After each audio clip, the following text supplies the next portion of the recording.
Welcome to Exceptionally Speaking, the podcast where we explore how to better understand and support exceptional learners. I'm Dr. Meryl, and each week I sit down with dedicated educators, parents, and advocates to share real strategies, inspiring stories, and moments of hope. If you're enjoying these conversations or learning something new, please be sure to subscribe so you never miss an episode. Today, I'm joined by my colleague and friend, Dr. Robin Greene, an internationally recognized scholar, lifelong educator, and advocate for equity in gifted education. Over the course of her career, she's held numerous leadership roles in gifted education, shaping policy, programs, and professional learning at local, national, and international levels. I've had the privilege of knowing Robin for nearly a decade, and her voice in this space has not only inspired my own work, but has helped shape national and international conversations about culturally and linguistically diverse learners. Dr. Greene is a leading expert on the intersections of gifted education and critical race theory. In fact, she was the first scholar to introduce the official term GiftedCrit back in 2017 as part of her dissertation, contributing to the understanding that race and racism are deeply woven into the fabric of gifted education, and that meaningful change is possible when we examine those realities directly. She's the co-author of Leading Culturally Responsive Gifted Programs, A Roadmap for Change, and Supporting Gifted ELLs in the Latinx Community, Practical Strategies K-12. Along with multiple articles, she even has more books on the way. Her work centers the lived experiences of underrepresented gifted students and challenges educators to rethink what giftedness looks like. In this episode, we talk about Robin's personal and professional journey from classroom teaching to leadership and research.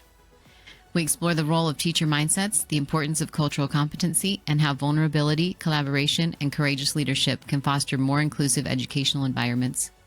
Robin's work calls us to center marginalized voices, disrupt systemic racism, and reimagine gifted education in bold and necessary ways.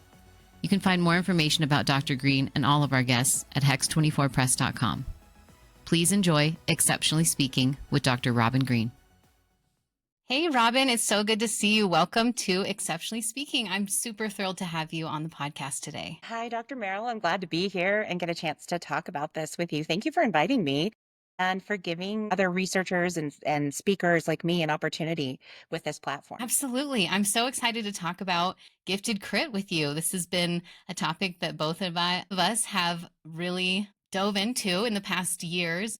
And what an amazing way for us to talk about it together and get this information out to other educators and researchers and families. So before we dive in, would you just share a little bit about your journey into education? What really drew you into this field and what have been some pivotal moments along the way? Sure. I think from the time I was a little girl, I had often wanted to be a teacher. It would be a teacher or a psychologist, a teacher or a violinist, a teacher or an actress, but always kept coming back to teacher. Even social worker was part of that. And it was really back in my senior year of high school when I had an opportunity to work with children who had been abandoned and abused, and they were at a local daycare, and we couldn't give the name of the daycare out. We had to go there and just make sure that we were giving support, teaching them how to tie their shoes. And that's really where I fell in love with education. And that's where it solidified for me that I can do all of these other things. I can tap into legal aspects because at one point I wanted to be a lawyer. I could do social work. I could, dabble with a little bit of psychology, no diagnosis, I promise, but just all of those pieces to really become a strong educator and working with those children. And they were 4 and 5 years old. Some of them were 6 and 7. Just getting a chance to be with them and watch them grow was huge for me.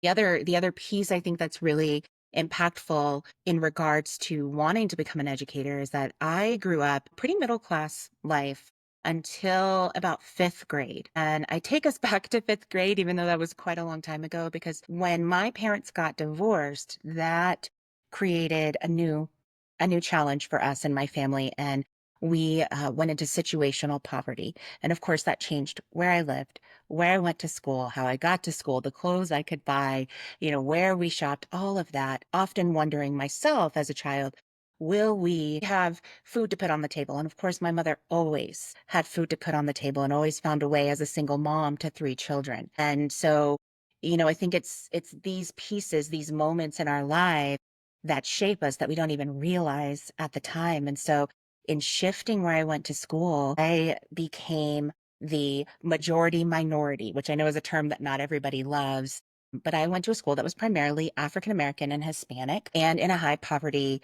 part of the district. And one thing that I noticed, and it really bothered me because I've always had this social justice piece in me ever since I was a tiny little tot. But one thing I noticed is that the students that were in the AP classes and the honors classes, they were mostly white and Asian. And there weren't a lot of white and Asian students in that high school. And I would be in more of a traditional class, like maybe psychology or even a math class. And there would be these brilliant students sitting beside me that didn't get recognized. Students that were African American, Hispanic, that maybe didn't play the game. I could play the school game that was very much a white dominated game. I didn't know that language at the time. I just knew that it was deeply unfair that this absolutely brilliant person who was way smarter than I am wasn't in those classes. And so because they weren't in those classes, they weren't getting looked at for scholarships, which is what I had to depend on to go to college because we couldn't afford it. So it was things like that that really bugged me, even as a high schooler, to where I thought, no, everyone deserves a chance to a free and appropriate education. And working with and being beside incredibly smart people that make you want to be better, it shows you that the system itself, at least I didn't have I didn't have the language at the time, but was discriminatory, and it made me mad. Right. And so I went into education and this piece of, I'll be real honest with you, I'm sure as I look back now in my own journey towards cultural competency, that at one point I probably had a white savior complex and felt like I needed to go in and save. But what I learned very quickly is that they were the ones who were saving me. They were the ones who were shaping everything and really kind of all led up to this moment in my doctoral research. That's pretty crazy. So long story. That's that's what got me into education. That's what kept driving me, and specifically working with gifted learners, like And so when working with, did that shift happen? Did you start, I'm assuming, started as a classroom teacher? And then yeah. what really caught your ear? How'd you get the gifted bug, So it's so essentially? funny. I actually started my student teaching in a fourth, fifth, and sixth grade intermediate school in Duncanville, Texas. And I'm originally from Texas. And in Duncanville, and it was a Title I school. And I went and I did my student teaching in sixth grade. My mentor teacher had the gifted and talented class. She had a traditional, we had where we needed to differentiate for our learners, a typical mixed classroom of neurotypical, neurodivergent students. But then for social studies, she had all of the gifted and talented students. And then the other students who maybe weren't identified at that time went into different classes where either they were doing, more intervention work in reading and math, or they maybe had another type of like enrichment program. So I remember when I started working with these students, again, primarily African American and Hispanic, highly gifted, multilingual learners. I remember the first thing I thought was, oh my God, these sixth graders are crazy. There is Right. what did I get myself into? They were funny, they were energetic, they were all over the place, and they were absolutely brilliant. But I remember thinking, what? Like, here's this population of learners all concentrated in one place. And as much as I thought these people are like crazy in a good way, I thought, wow, I want more. I want to work with these children more. And so, when I started out as a classroom teacher, I had 1 year, started working at that same school in Duncanville and started out in sixth grade. And within the year, the principal asked me if I would work with the gifted students because my former mentor teacher was moving on to another school district. Okay. And so here I had an opportunity because she recommended that I work with these learners. And that really kicked it off. And it was gifted social studies, right? At the time. And yeah, I mean, and that was back in two. I started working with gifted and highly gifted learners that were identified. The other thing that frustrated me is that when I went and I was teaching literacy and I was teaching reading and writing, is that I had this wide band of differentiation in my class. And I had highly gifted learners. I had students who had supports from our mild and moderate teachers. And then I had our neurotypical learners who were right there in the middle. And so it really challenged me. It challenged me in my first year, but let's be honest, in that first year, I had no idea what I was doing. So, but it challenged me to be a better teacher and really it forced me to go, I've got to find ways to differentiate. I've got to find ways to put these ideas that have been in practice with the gifted teacher and some of the theories into actual practice. And I think it made me a stronger teacher. Yeah, I had a similar experience where it became pretty evident if I don't figure this out, it's going to be a problem for me. It's going to be a big problem for me because the students, yes, a huge wide band of differentiation, but especially for our advanced and gifted students, that can turn into some unfavorable behaviors in the classroom when we're not meeting their needs academically. And so it became really a challenge for me too, that I was like, okay, I can do this. Let's figure this out. Let's figure this out. So what brought you to Colorado? So actually my husband's job. So he used to work for a major healthcare company in Texas, and they were pulling all of their offices out of Texas and staying mostly in the Colorado and California regions. And we had an opportunity at the time. He had the opportunity to either move to California, move to Colorado, or good luck, God bless, you're on your own, find another job. And at the time in Texas, because I was living in Fort Worth at the time, we had this major advertisement blitz happening for come visit Colorado. Okay. So every time I turned around, there was a billboard for Colorado, or I said, oh my gosh, my huge mentors like George Betts are in Colorado. And so I said to my husband, I really think we need to move to Colorado. And so he actually came up here first before I did, because I had a pretty fantastic teaching job. I was working with gifted students. I had just come from administration and decided to go back into the classroom at the time because I really missed working directly with the students. And I was like, you know what? If you don't like Colorado, that's okay. I've got a great job, because cost of living in Texas was much different than it is here in Colorado. And we could actually afford to live on my teacher's salary at that point. And so he came out here, fell in love with it. I came out here and started visiting. And, within a year, I was out here and started working in a highly gifted and talented classroom. And I remember at the time, Denver Public Schools, because that's where I landed first, that Denver Public Schools had a hiring freeze. And my husband was worried. And I told him, I said, oh, don't worry. I'm a teacher. I can work anywhere. I'll find a job. But I was actually secretly being really picky and choosy. Sure. And so when this self-contained, highly gifted and talented magnet classroom popped up, I had to go for it. And interestingly, it was so different from the world I had grown up in, the world I had taught, because I primarily taught in Title I school districts, the entire district, or Title I schools. And this was a highly affluent school in the Denver public school system. And again, you don't even realize it prepares you. These little moments in time prepare you for the rest of your future. They give you those lessons along the way to help you be ready for whatever comes next. And it was such an incredible experience. Ah, well, we're glad that you've made the transition up to Colorado. And so I know, of course, after you were in DPS for a few years, our paths crossed. And so Yeah. you got to hold some leadership positions within the district and the state. And I'd love to hear kind of what your big takeaways were from those experiences in those really impactful leadership roles. So yeah, I mean, the fantastic thing is that I got to meet you, Meryl, and get to work with you coming from when you were coming from Inglewood. And, in my positions in Denver, so I was the manager and then of the gifted and talented department, then the director of the gifted and talented department. And then in addition to that piece of nursing services, Section 504 and ADA.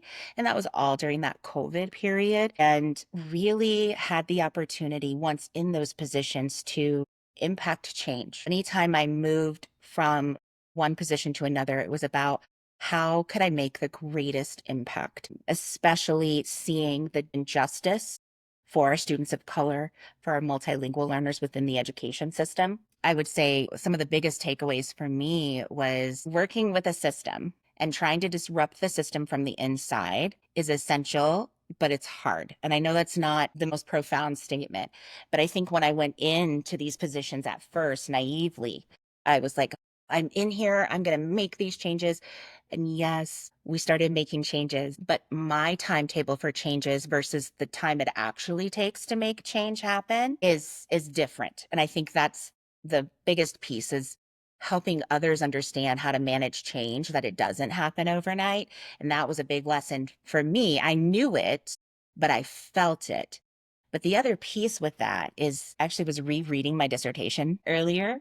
And I started looking at some of the pieces that I advocated for in making changes within my own department, because I was the manager at the time of that dissertation, and then even at the state, and the changes that I had advocated for regarding our multilingual learners or culturally responsive professional learning, and saw that and actually had a moment where I said to my husband, wow, I said, I put these things down in writing that I wanted to make happen and change in these positions of leadership. And we were able to do some of them. Yeah.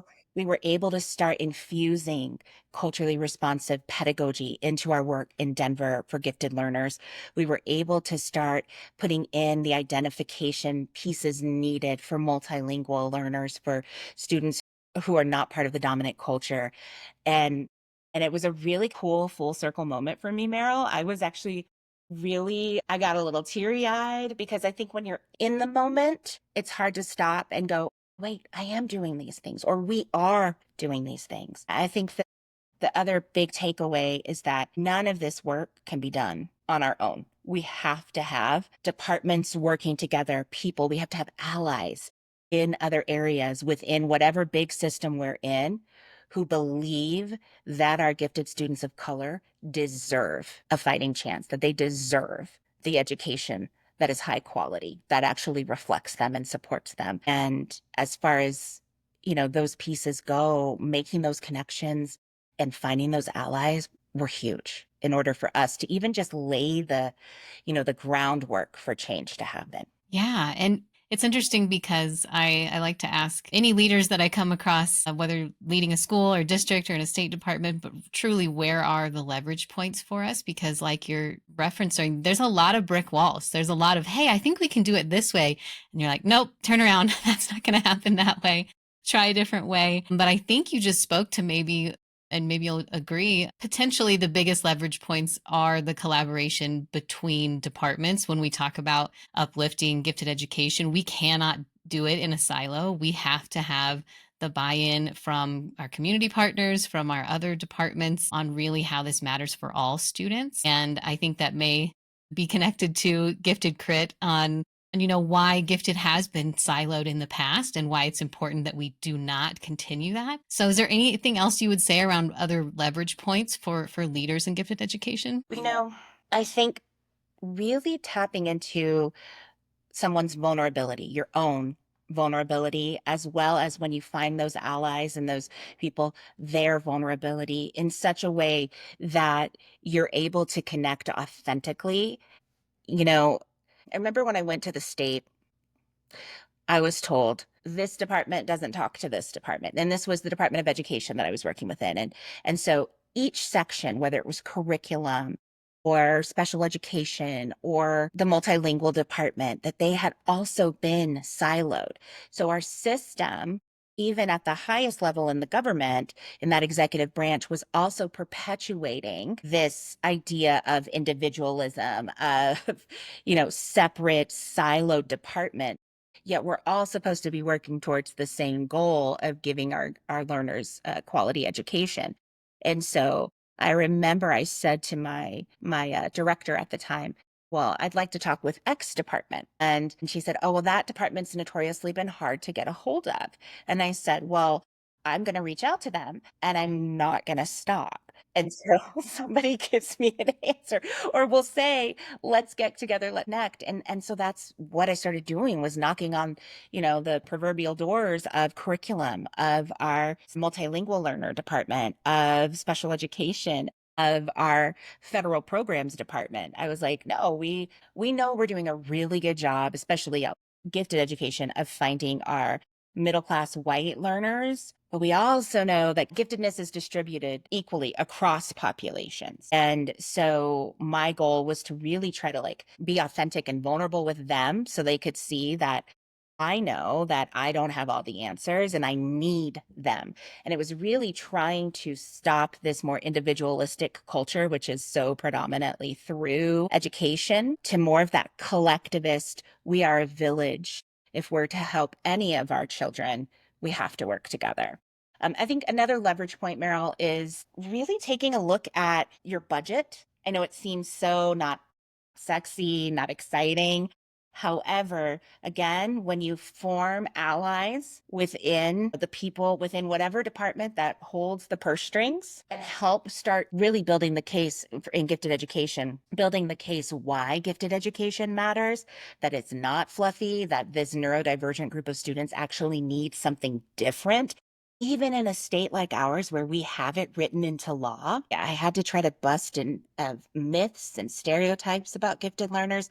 But finding people, we talked about this connection earlier, but then leveraging, once you find those people, leveraging the curriculum to help reflect the students, leveraging the budget so that if I say that I need to put more resources into talent development, that that's actually where we put the budget and that's where we put the money.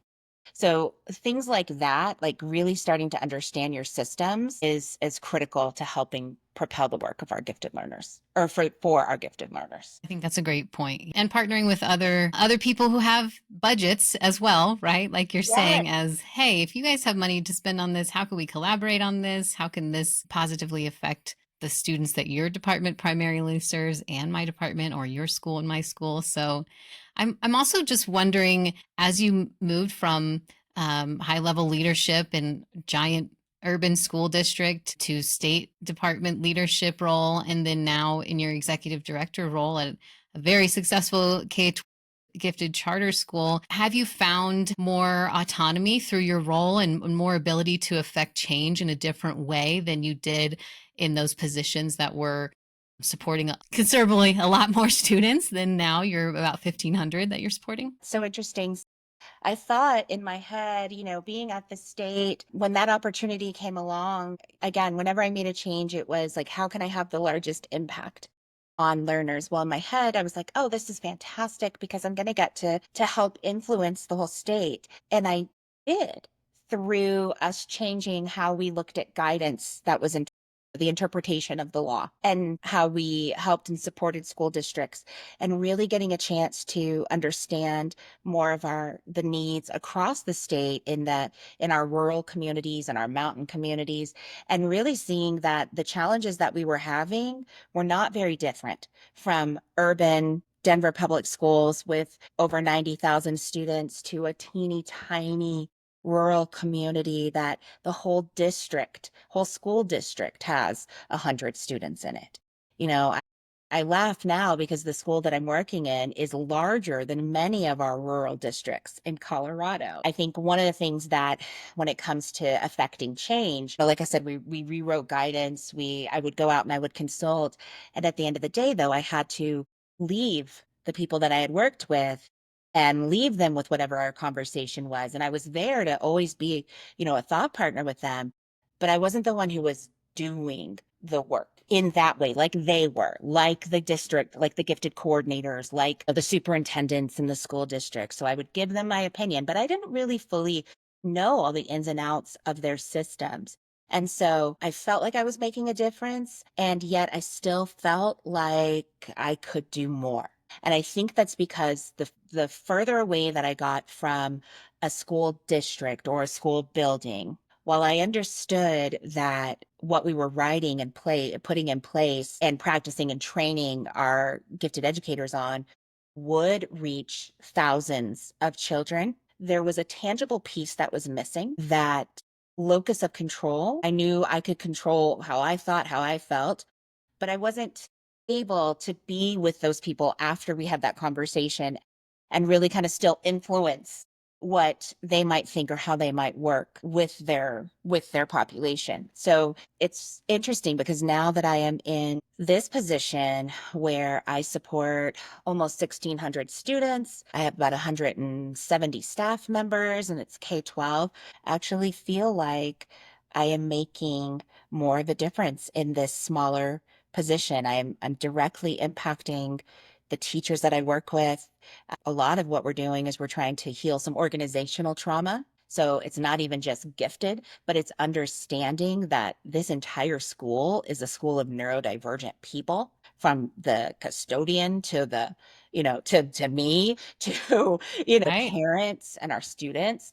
And that kind of gives me like a really cool energy that I get to, I don't vibe off of, bounce ideas off of. And get to work with a whole neurodivergent group of people and can really help shape as they go forward into the future in a way that I didn't feel I could when I was in a different position.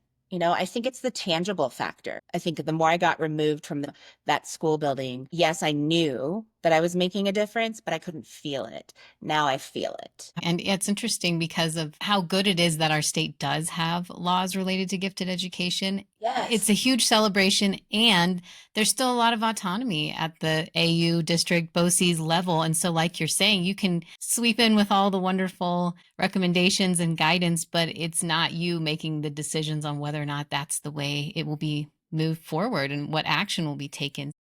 How wonderful that you have a position now to make those choices and to really have the different perspectives across all the different levels in education to be where you are now. So I'm excited to continue to see your successes in that role. So I want to back up a little to dissertation time. So around 2017, when you were finishing up, first of all, why did you pursue a doctorate? So you were a manager in the gifted and talented department in DPS. And so why did you even pursue a doctorate in gifted ed? Yeah, so funny. I was talking with my grandmother, um, who just recently passed away. She was 98, almost 99 years old.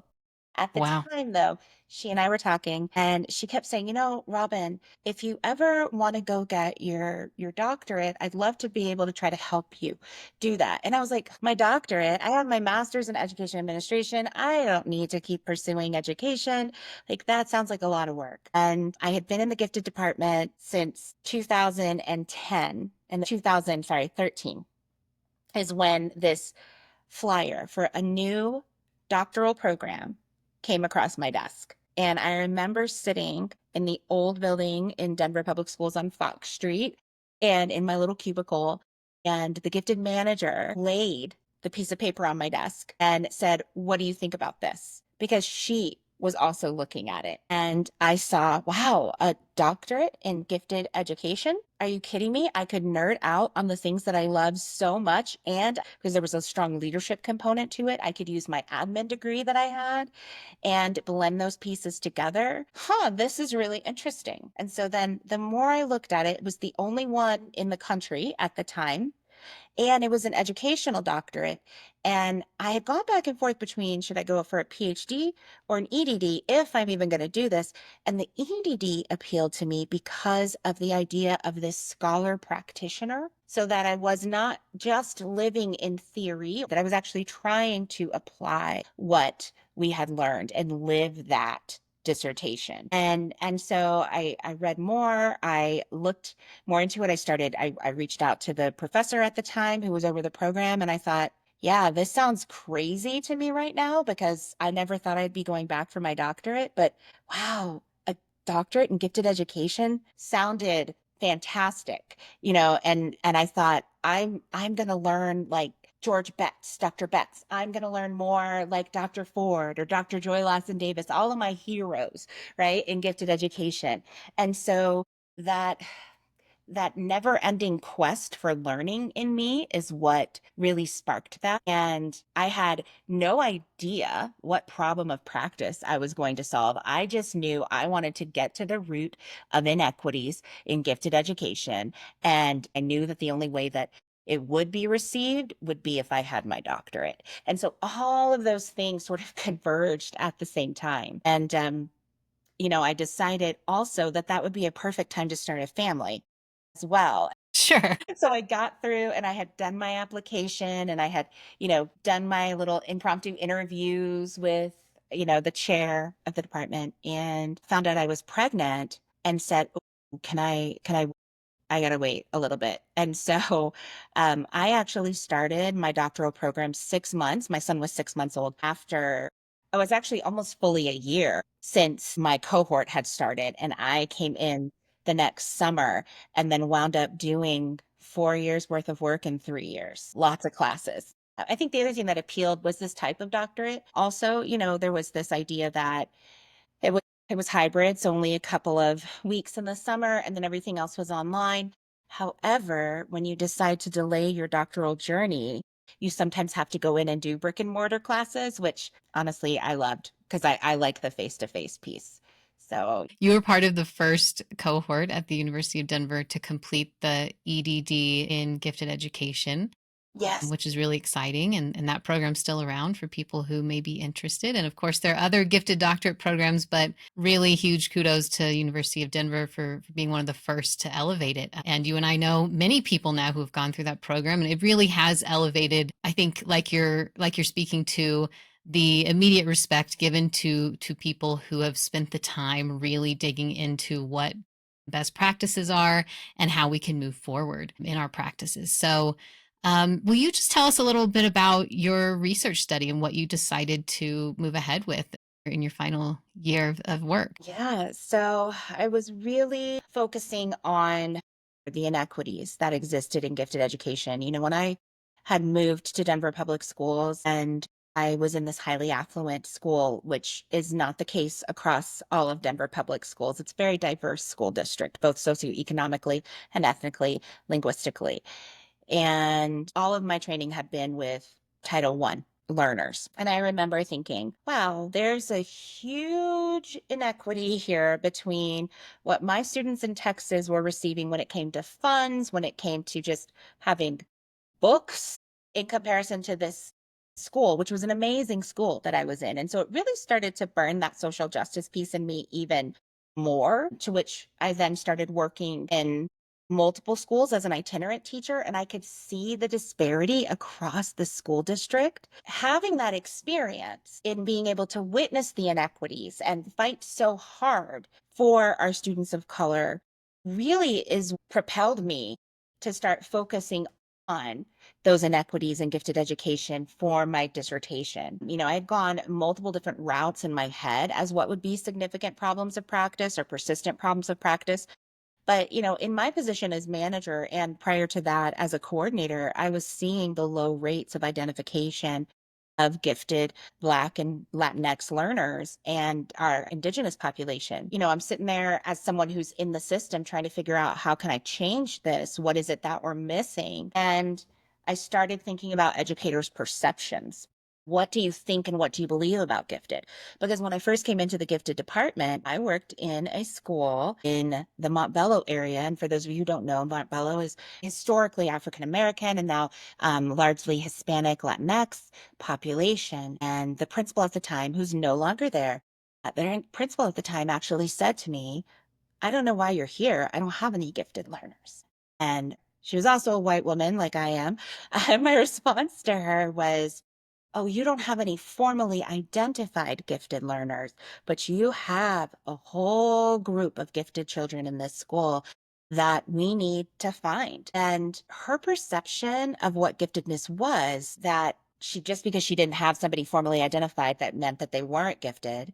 Or she mentioned, the gifted children are in other schools, like that first school I mentioned that I came to, the affluent school. And it made me angry, but it also made this sort of like, oh, no, I'm going to prove you wrong, right? Like, it inspired Yeah. me in to show her. And again, it took me back to when I was in high school, and here are these brilliant African American and Latinx boys, girls, and just people not getting recognized. When the time came and I had been reading a lot of the literature around, the characteristics of gifted African American boys, characteristics of gifted Latinx learners, and started really examining our own practices in Denver public schools, and saw that the one thing that I kept coming up against anytime I went into a school or talked to a principal, or heck, talked to the superintendent, was their perception of what giftedness was. And it was this very stereotypical perception of a gifted learner. And honestly, it was a very white, Western European version of what giftedness is. And so all of my reading, I was like, no, I want to see where this perception comes from. But now I want to know, when I'm thinking about our schools and we're trying to identify students for a talent pool, students that weren't necessarily identified yet but have gifted potential, I want to know why teachers would or wouldn't recommend them. Many of the studies that I was reading at the time were related to teachers' perceptions, what they thought about giftedness, and who they nominated or referred to gifted programs. And so I happen to be working with this incredible school in Denver Public Schools. And a majority of the teachers were white, but the majority of the students were multilingual learners, African American and Latinx. And I mean, multilingual from Kenyan and Swahili to Spanish to Venezuelan dialect of Spanish, and of course, our English speaking students. They had an almost 0% rate of identification.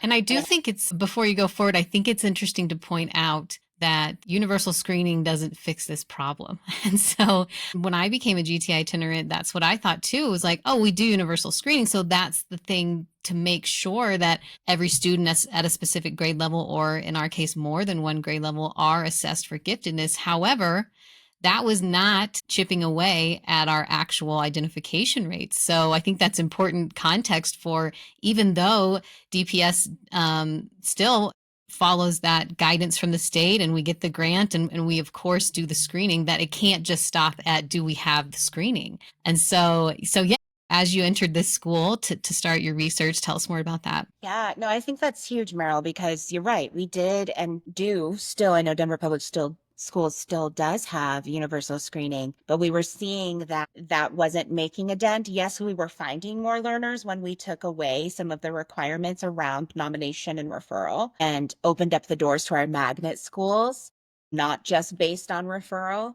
And so, yes, we started to see some of our twice exceptional learners popping up more. We saw a small change in those who were identified. And yet we still weren't seeing a proportionate representation of the population being identified as gifted. And so there's this incredible principal who had a different idea for his school. And he came to the gifted department and I started working with him. He wanted to take gifted best practices and do that across his entire school. He wanted his students to have the most rigorous experience, that was strength-based. He valued culture, the students' culture. He valued teachers' strengths, and he believed that if we took these best practices such as depth and complexity, which is curricular agnostic, it's good for every student, but if we took those practices, if we did compacting, if we did the, different questioning skills and pieces like that, that his student would feel seen, that they would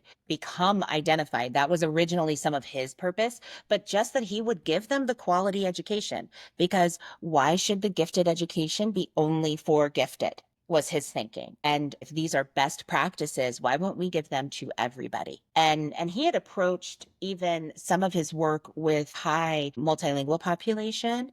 So the best practices in multilingual education, like scaffolding or sheltering, he had done that for everybody in the classroom. Because again, he was like, why don't I just offer it to everybody? And then Yeah, those who why stop really here? Yeah. Right, exactly. And that was his thinking there. Well, when he and I started talking, one of the things that bothered him was that he had such a low identification rate.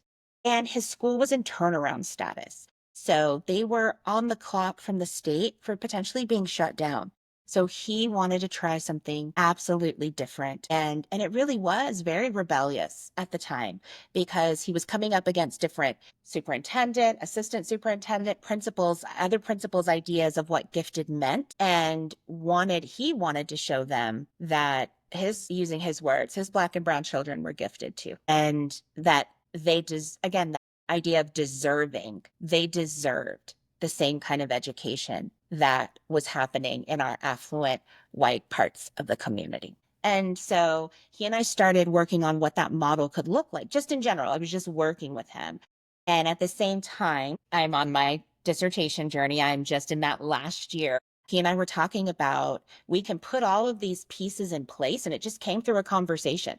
We were talking about, yeah, we can teach this instructional method, this pedagogical practice, but what's still blocking students from accessing this gifted education piece? If there's a block, where's it coming from?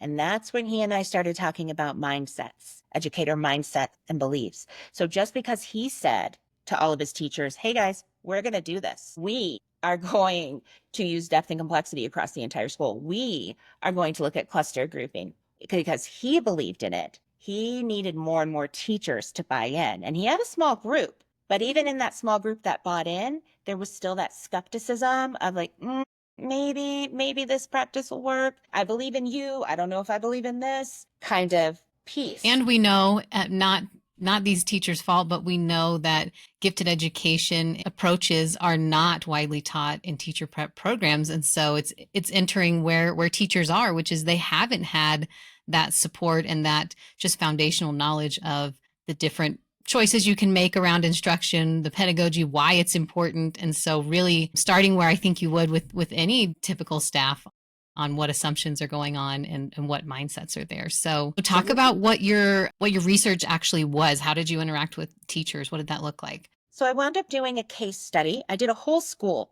case study. And so the official long title of that dissertation is Gifted Culturally Linguistically Diverse Learners, a School-Based Exploration. And really the teachers' perceptions, educators' perceptions that either allowed or hindered access to gifted education programs as they were currently designed in Denver public schools at the time. So whether it was talent pool or whether it was a pullout program, there was still some element of teachers nominating, referring, letting the gifted teacher know who might need to be pulled. So I wanted to really get into their ideas of what it meant to be gifted.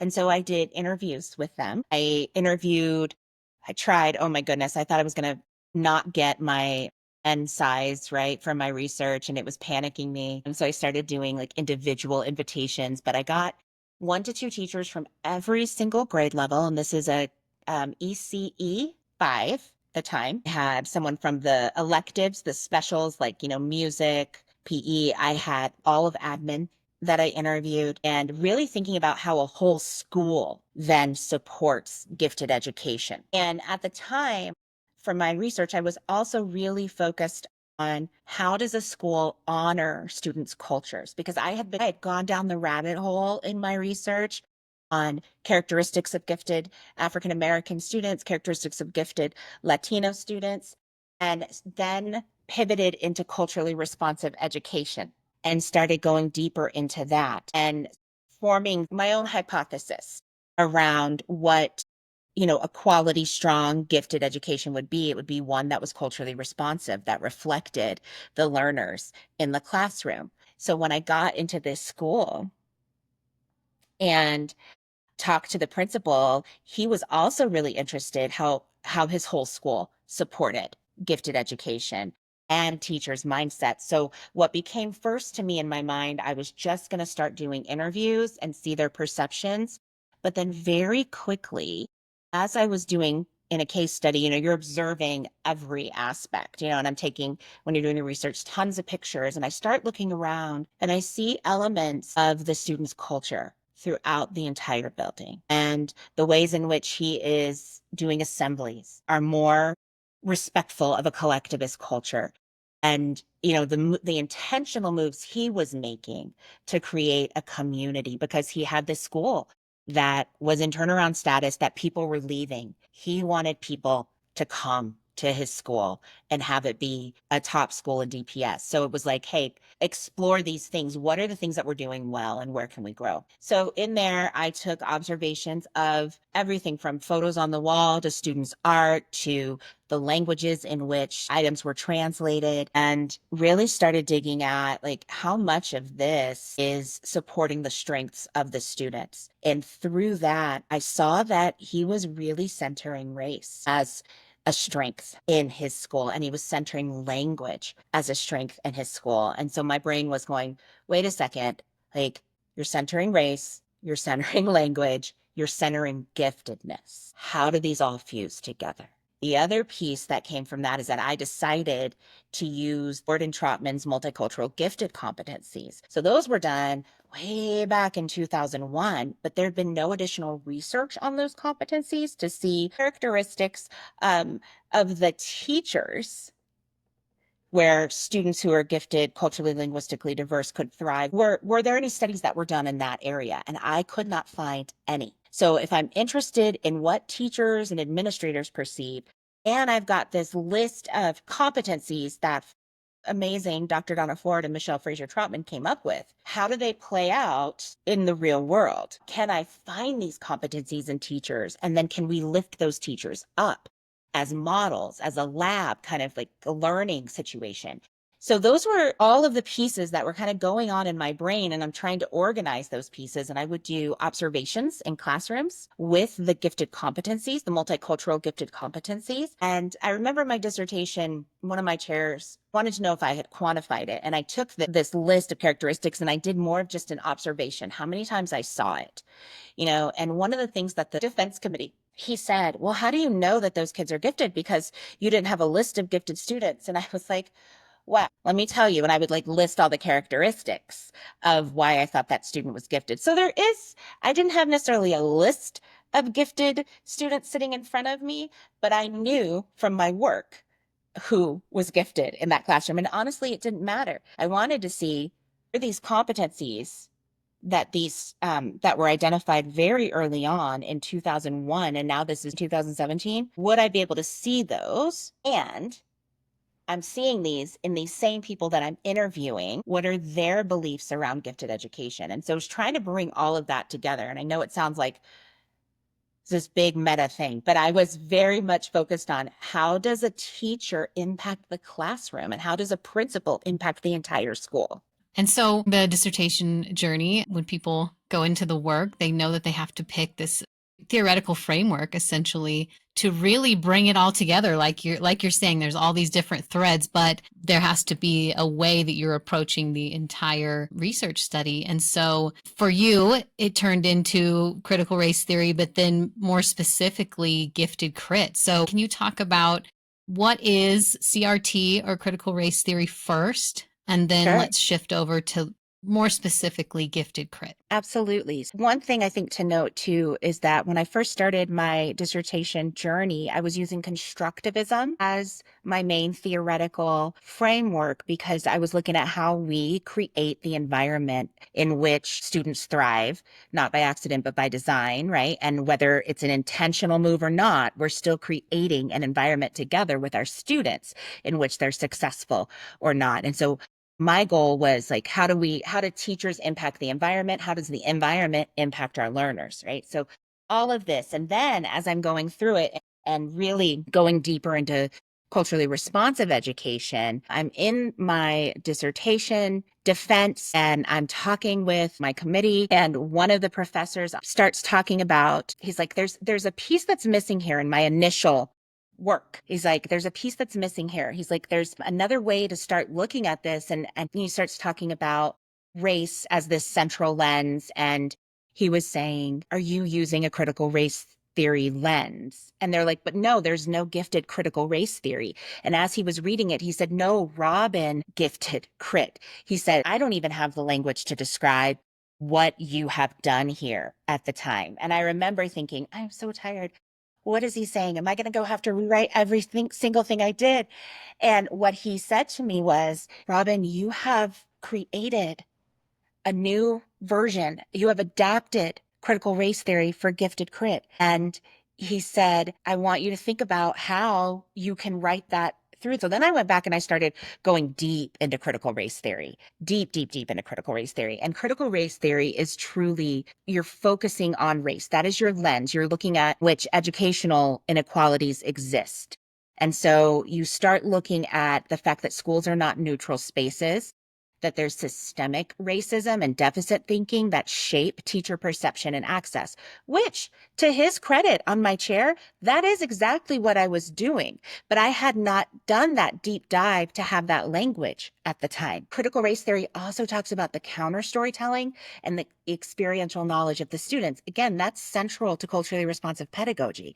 And that was, again, what I'd been looking for, and specifically families of color. So I had taken that on accident at first and realized that was the framework through which I was starting to do this. So then I went back and I dove in and I looked at tribal crit, which is indigenous people with critical race theory and how they have been systemically pushed out of education and how education was not designed for them. Then I looked at discrit, And I'm telling you, Dr. Meryl, this was within a 1 to 2 week turnaround time because I, by God, was going to be graduating and walking across. I did not do 4 years worth of work in 3 years to not walk across that stage. And my chair wanted me to get this in because it was something that they hadn't had before. And so I did a deep dive into, like I said, DisCrit, disability critical race theory, indigenous critical race theory, which was called tribal crit at the time.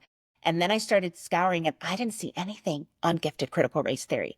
And all I kept thinking was, oh my gosh, this is exactly what Dr. Donna Ford has been advocating. This is what Dr. Michelle Fraser Trapman has been advocating for, but we didn't have the language for it and we didn't have the framework for it. So then I started looking at like just different pieces within gifted education theory and how those two intersect. So when we think of gifted, we're thinking of our intellectual, our creative, leadership, academic capacities of our students, right? And in gifted education, there's talent development models that are beyond this test-based identification and really highlighting the need for differentiated programming based on what the student needs.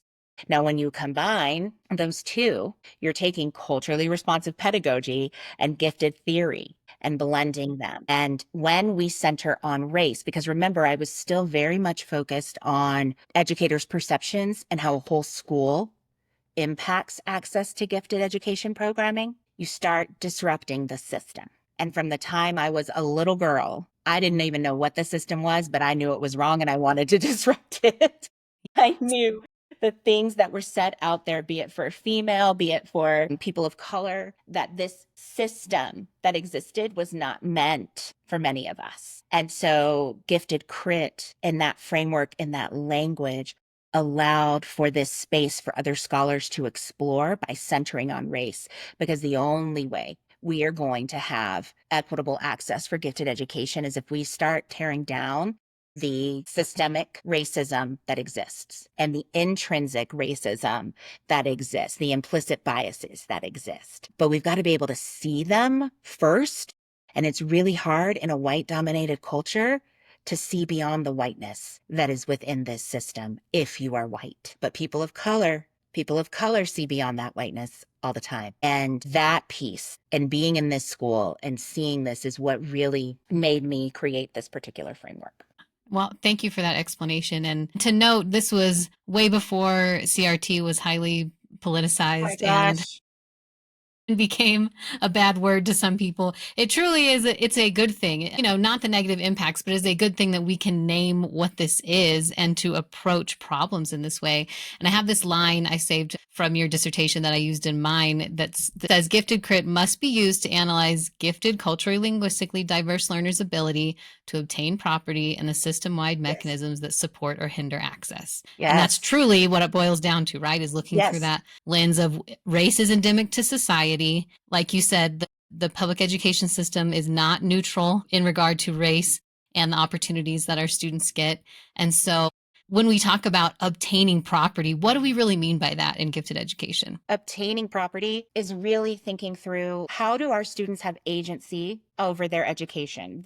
So we're talking within the school. Obtaining property is having a voice, is being recognized, is being seen, and seeing themselves in the literature that is presented to them, seeing themselves in pictures on the wall. Like, how does that property is that school building, how does it become theirs, right? And then, of course, outside of this, helping create agency so that they can start disrupting their own systems around them. Property is not thought of in the sense of like, oh, I physically have my phone next to me. It is, how is this school my school? How is this curriculum my curriculum? And be truly seen and develop agency in that way. How did you, Meryl, look at it when you did your dissertation? I took a branch that was, I mean, I read this line probably 100 times when I was going through how do I want to approach this for my research. I similarly had an experience where when I was an itinerant teacher working across different schools and just the disparity, you can't ignore it. And so especially when it came down to testing, I got really focused on testing where, yes, we do universal screen at that time. It was kinder, second, and sixth grade, but I was testing kindergarten students in one side of the city who had iPads in their laps, and that's how they were testing. And the other side of the city, They were using desktop computers with corded mice, which children had not been exposed to at all. And so to ask a 5-year-old to take a cognitive test, it was not fair to do that. And yet that's what we were up against. And so I really leaned in on that obtaining property to speak to the idea of getting an identification at all. How can our students get an identification at all? So my research was really focused on the experience as reported by teachers and family members, but the experience of our young 8 and younger students being identified as gifted, because there's a plethora of research that the sooner we can identify a student, the better for them and the better for their programming opportunities. But we see the numbers get more disparaging as the years go on. And so I was really focused on, okay, we cannot ignore race as being a factor. We have these tools, but the tools keep spitting out more people that are qualifying in our middle class, white and Asian populations. And so to same reason as you, how can we actually make a difference? So it's acknowledging that there's an issue. It's acknowledging and really identifying what the barriers are, and then us taking a step back, I think in our leadership roles too, to say, can we affect this and how can we affect this? And so, yeah, GiftedCrit, it's not a bad word. That's a good thing. It's a good thing for us to be able to look through that lens and say, yes, we're going to acknowledge this is a factor. And so what can we do to change it once we were able to pinpoint the elements of the system that really are working against our historically underrepresented populations? Yeah, and I think that that piece with identification and looking at it in that way as well was how, when we approached, when I became director of Denver Public Schools, we started to approach how can our students of color, historically marginalized learners, obtain this property of identification? What are the pieces within our own system that are stopping that? Whether it's our beliefs, or is it how we are implementing the law? And one of the things that we saw at the time was that our education guidance was very different from what just the statute said. And when we pushed education guidance aside and said, what is our ultimate responsibility? It is to follow the law. Are we following the law with our internal practices so that our students can obtain that property, so that they can be identified and recognized as gifted learners and become more proportional in what those numbers look like, but really getting them the access to the quality education? What are our challenges within our own system? And so we took that framework and applied it to our work almost immediately when we all came together. And I think it's interesting because property is both the identification, but then also obtaining the programming piece of it, because we try so hard in gifted education to identify, but then in many cases, because programming and what programming looks like is not mandated or can look different from school to school to school. Again, what's happening over in our affluent schools and what they're getting, what gifted education looks like for them, is very different from what our other schools were having. And so how did they then see themselves as gifted individuals in the curriculum, get the programming they deserve? So yeah, this idea of obtaining property definitely cuts across both identification and programming. Yeah, absolutely. I wonder, what would you say to families of historically underrepresented students who feel like their child has been overlooked for gifted identification or services? How can we speak to better ways to advocate? So I would say you're probably right. They probably have been overlooked. So I would ask our families to reach out to the Gifted Intelligent Department and to ask them what is their version of gifted? What does it mean to be gifted? I would take that, first, of course, start with our schools, but a lot of times our families are disenfranchised by the school system. And so, or they have been disenfranchised. So it doesn't leave the greatest taste in their mouth to go and then try to advocate. And it feels like, for what I heard from a lot of our families, is that there were times that felt like they had to fight, like they were geared up to prove why their child needed gifted education. And so what I would say is, if you don't have any allies at the school, if there's not a family liaison at the school to talk through this with, and I'd reach out to the Gifted and Talented department, but I would start thinking about all the ways in which your child thinks differently from the rest of the family, from their peers, how they interact with others, how they, if this is even something that happens for them, but if they celebrate, like how working together in many cultures is valued over they just want to be by themselves and do their own work.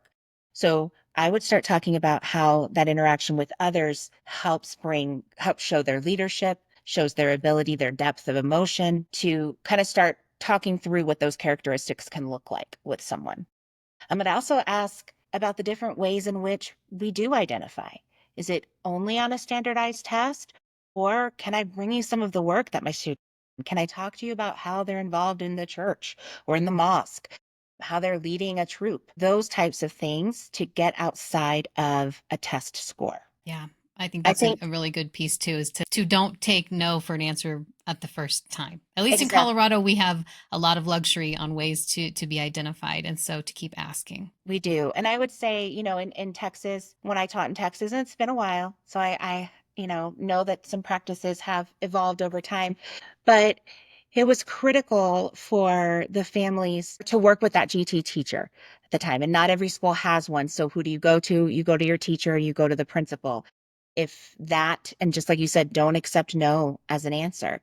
If that doesn't work, you go up and you continue to go up. You leverage groups within the community as well. If there's like a community relations committee, things like that, to just talk through what does it mean to be gifted? The word gifted across multiple cultures has different favorability responses to it. And so really what you're talking about is how your child's brain thinks differently. Not that it's better, not that it needs more. No, it needs different. And that is how I would approach the conversation, because in a sense, some of our families are going to be code switching, trying to navigate the education system while also advocating for their child. Because unfortunately, and I hate that I even say that, because our system is still very much a white supremacist system. Right. And so, and I don't mean KKK, I don't mean the Proud Boys, I don't mean any of that. I mean, our system is still very much set up for white people to keep white people in positions of power. And so it is critical, because our teachers have different degrees of culturally responsive pedagogy and competence. So it's critical, unfortunately, for our families to code switch right now until we're in that place. And ideally, I would have a teacher would be code switching or would be competent and be aware of this. But until then, this is definitely a strategy to use. Yeah. Thank you. I Wondering about your research and your takeaways from that. For our school leaders who are listening, who really do want to move forward with promotion of gifted education, but especially through thinking about GiftedCrit, what would be a change that you would urge them to make pretty immediately, or to start thinking about as far as their specific school is concerned? Centralizing marginalized voices, I think, is critical. And what I mean by that is, when you are looking at the practices, and I'm going to talk to school leaders and district leaders right now, when you're looking at the practices regarding identification, or your practices regarding even how you're communicating with families, it is critical to get our marginalized families into the room to review your practices and your policies, to review the way in which your website appears, to review a letter that goes home. Is it too high in education? Is it not high enough?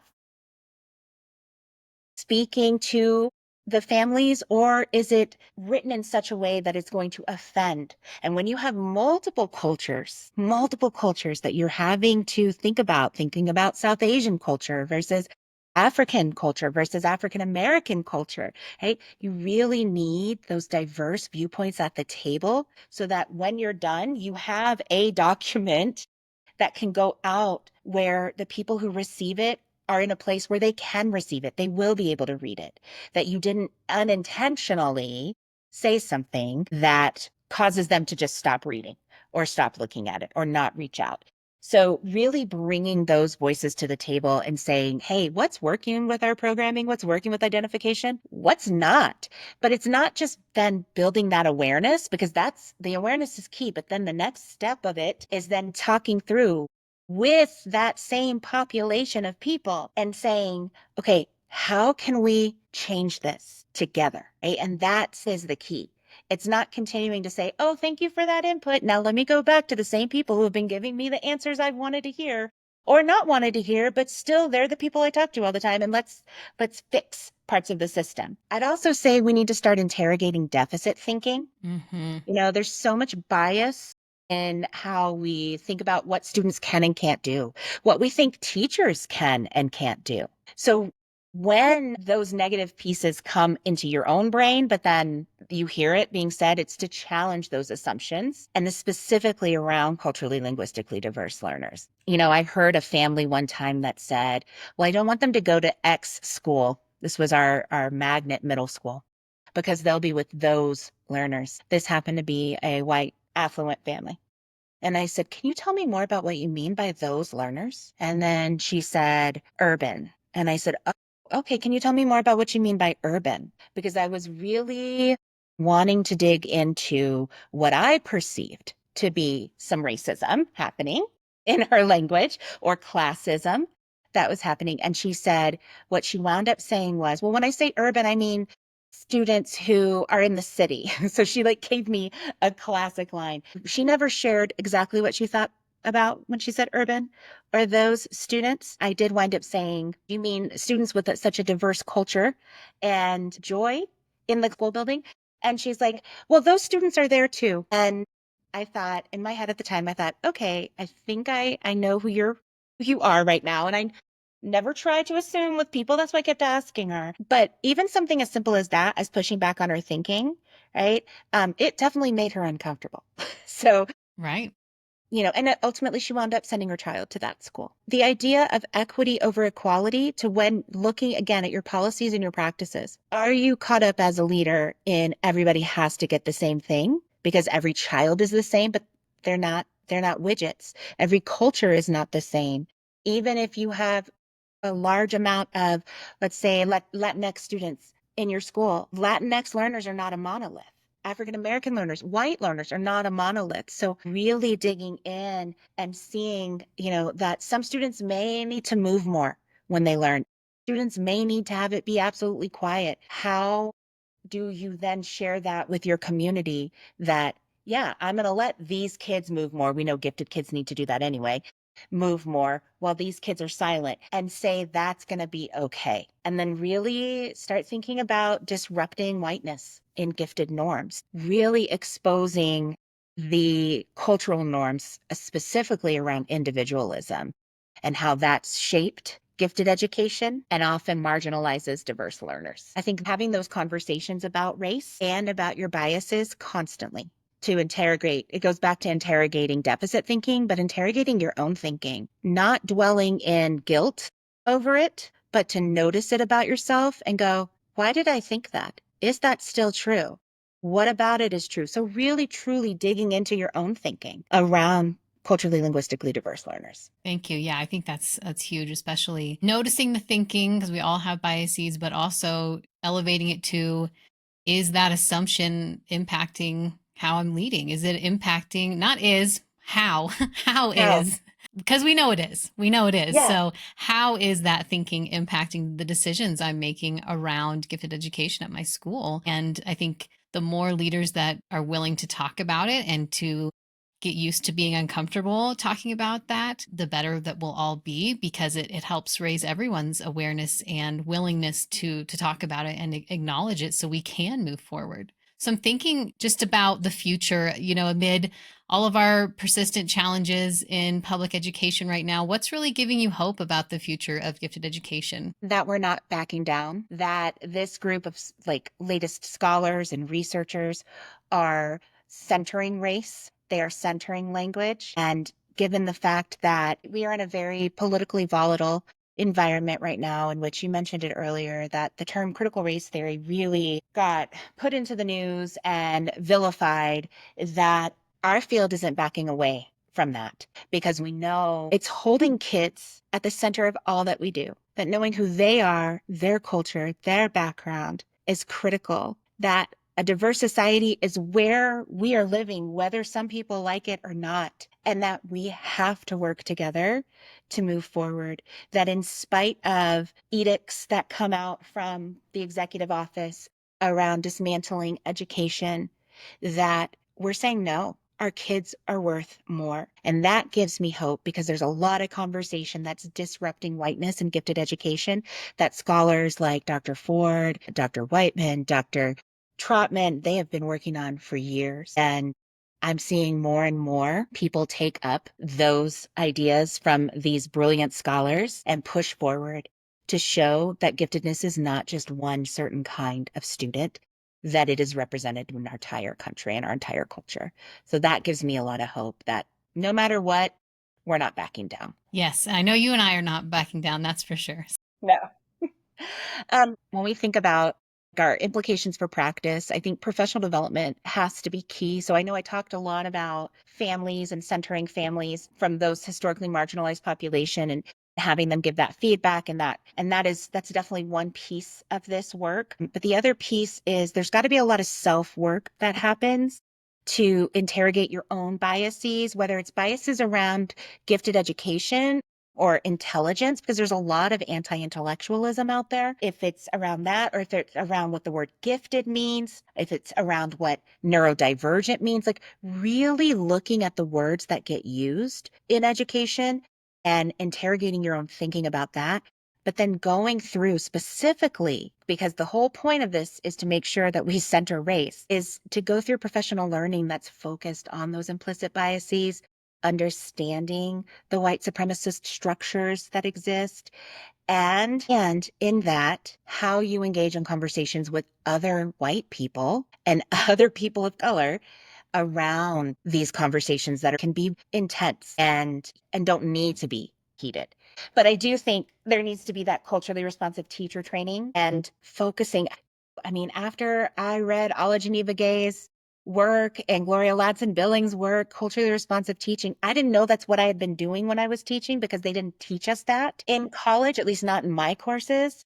So I do think how you approach training with your educators and with your leaders, specifically around bias, but then also around what culturally responsive pedagogy is critical to make sure that our students do get a chance to obtain that property. I think that's huge. And to remember as leaders, we don't have to have all the answers. We can acknowledge, hey, maybe I don't know how to give this specific PL opportunity, or my team's not equipped with that yet, but there are experts who are more than willing to come help and support and get you going in that direction so you can continue to look at it. Yeah, it goes back to what we were talking about earlier with making sure that you are not in that silo. Find your allies, and if you don't have an ally, create an ally in another department. Absolutely. Well, thank you so much for spending some time with me today. I really enjoyed it. I hope I can convince you to come back and talk to me some more in a few months. There's a lot going on in gifted education in general. And so I really appreciate your time here on Exceptionally Speaking. So thank you. Thank you. I would love to come back, and I just thank you for creating this platform. You know, I know that there are so many brilliant people here in Colorado and around the state and around the country, heck, around the world, that care deeply about these learners and our next generation of thinkers and doers. And so I'm grateful that you've provided this platform for that. Thank you. And so for everyone listening, please check out hex24press.com, where I will link Dr. Greene's publications and where you could contact her as well. So thank you. We'll talk to you soon. This episode of Exceptionally Speaking is brought to you by Hex24 Press, where education meets imagination. I founded Hex24 Press in 2024 to uplift educator voices and provide a publishing home for myself and other educators to bring our work into the world. You can find more information about today's guests, including links to their resources and services, at hex24press.com. Thank you for supporting educators, independent creators, and small business. We're so glad you're here.